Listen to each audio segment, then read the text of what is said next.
And tonight, Biden jets abroad for the first Middle East trip of his presidency. And yes, it is filled with the typical blunders. We'll show you the lowlights straight ahead. Also tonight, Piers Morgan, he will join us to discuss his calls that America should invoke the 25th Amendment to remove Joe Biden. That's coming up. But first, tonight, we start right here at home, where Biden's failed far-left, climate, cultist, extremist, socialist agenda. It is costing you, the American people, more and more and more. As a matter of fact, more than ever before. Because, believe it or not, shouldn't shock you, Biden's inflation hit yet another 40-year high today, even above projections, the highest number to date under Biden, a new high record at a dismal 9.1%. Remember, it was only 1.4% when he took office. This puts Biden's White House failures in full view as this extremely destructive Democratic agenda is hitting Americans everywhere, from the gas pump to the grocery aisle and everywhere in between. Take a look at your screen. This is what you're paying just year over year. Gas is up 60%. It's doubled since he's become president.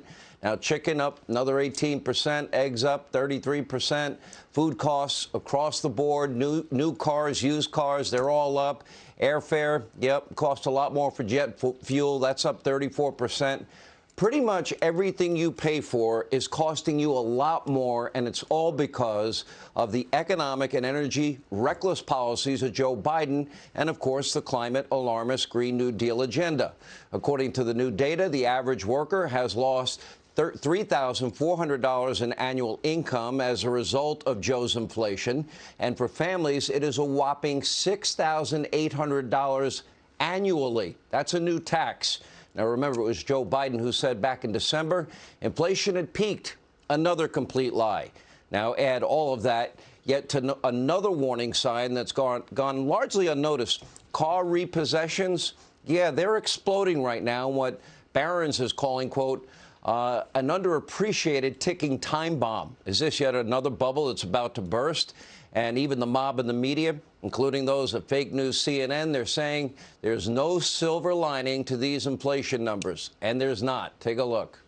It was an ugly report, very hard to find any silver linings here. And even though this expectation and even though this report was higher than expectations, it is perhaps no surprise to Americans who know and have been feeling inflation is painfully high right now.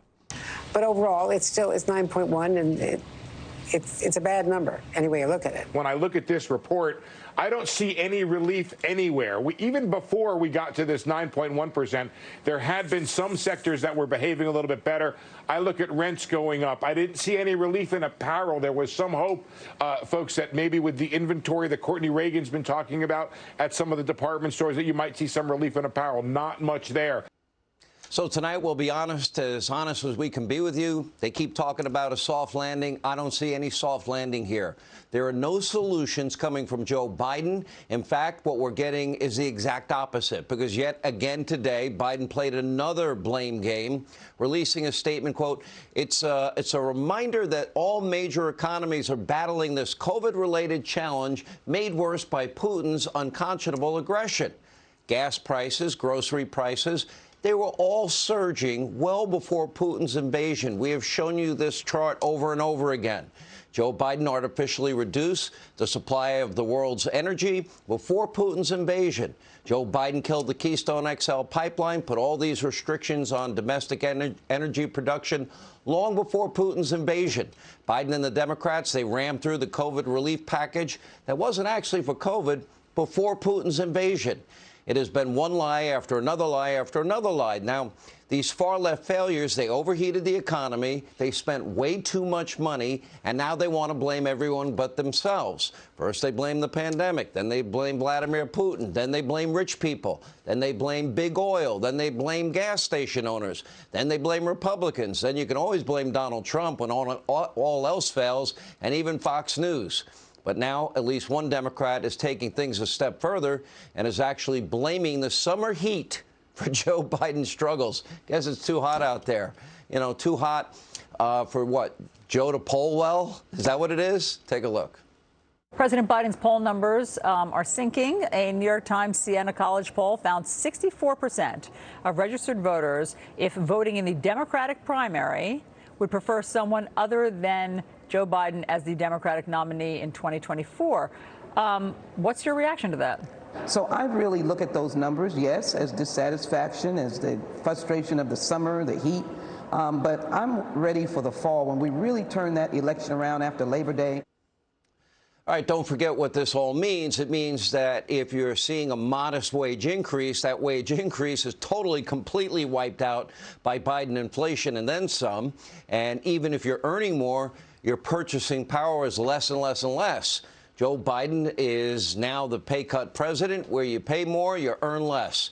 And while the standard of living for everyday Americans is taking one hit after another, regardless of what the White House tries to spin you, there's no mystery here.